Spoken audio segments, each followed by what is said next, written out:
Hi, I'm Nurse Julie. Thanks for tuning in to Hospice Real Talk. We're going to share some tips with each other on death and dying.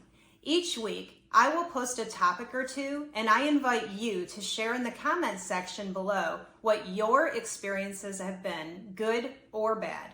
Hopefully, we can learn a little something from each other. So here we go with topic number 3. Let's just say you're working in an inpatient unit or you're on the road visiting patients' homes.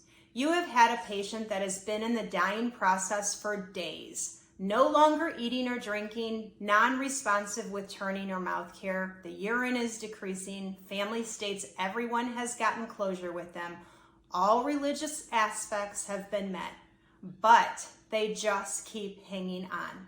Now let's throw in that one or more family members have taken it upon themselves to sit vigil at the bedside. They are taking turns so that the patient is never alone. You might have the strong feeling that what the patient needs is to be alone. So how do you gently tell this loving family that maybe they should go to lunch? Here's what I say. Death is a very private thing. You know your loved one better than me. So please don't think I'm being rude with what I'm about to say. Your loved one has never died before, and they're not going to die again. There is a fear of the unknown sometimes. You don't know what you're going to look like, what you're going to feel like. Is it going to be like on TV where there is this moment of gasping for breath and boom, that's it? They don't know this, so they may want to be alone. They may not want to scare you. If it is a parent that is dying, keep in mind that even though you are their grown child, you are still their baby. If you are a parent yourself, you know you try to save your child from bad memories. Now, what I can tell you is that it isn't like TV where they gasp for breath and scream. It is literally where they go to sleep and the sleep just gets deeper, to the point where you might not be looking for a couple minutes and then you look back and you say, are they even breathing? It is that quiet and peaceful. And what I ask you to remember is that if they are a private person in life, then they very likely will be a private person in death. You have to be completely relaxed to take that last step over and relax enough to let your body release.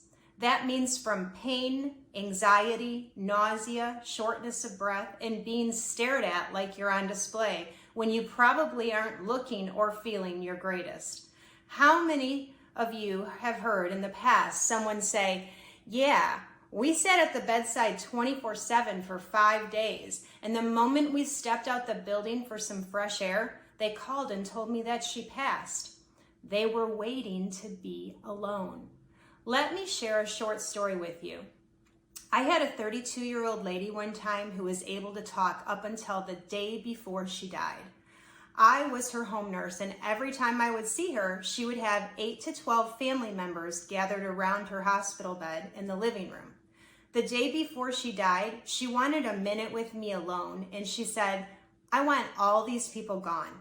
I feel like a fish in a fishbowl, and everyone is standing around staring at me, and they keep saying, is this it? Call the nurse. Is this it? How am I supposed to let go when they are doing that? I just want me and my husband here. Can you tell them to leave? So I did. I asked everyone to respect her wishes for privacy with her husband, and she died the next day. My point in telling you this is sometimes you have to put yourself in that bed. You need to think, would I want to be looked at by people in my last moments? And then you have to look at your loved one. Is their personality where they would want to be alone? Or is it where they want a room full of people singing hymns around them? Now, sure, you're going to get those family members who say, well, she told me she didn't want to be alone when she died. And if that's the case, then let it be. Or ask them to sit in a chair at the bedside, but maybe take naps, so they're not staring at the patient the whole time, and assure them that their loved one will know that they are not alone in the room. I have a lot more to say on this, but that's another blog. So now it's your turn. What would you say if you found yourself in the same situation and you really think that the person might let go if they could just be alone? Communication is key.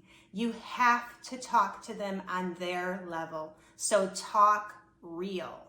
Thanks again for watching, and don't forget to hit the thumbs up button and the subscribe button so you don't miss a thing. And check out my website, hospicerealtalk.com, for more cool things.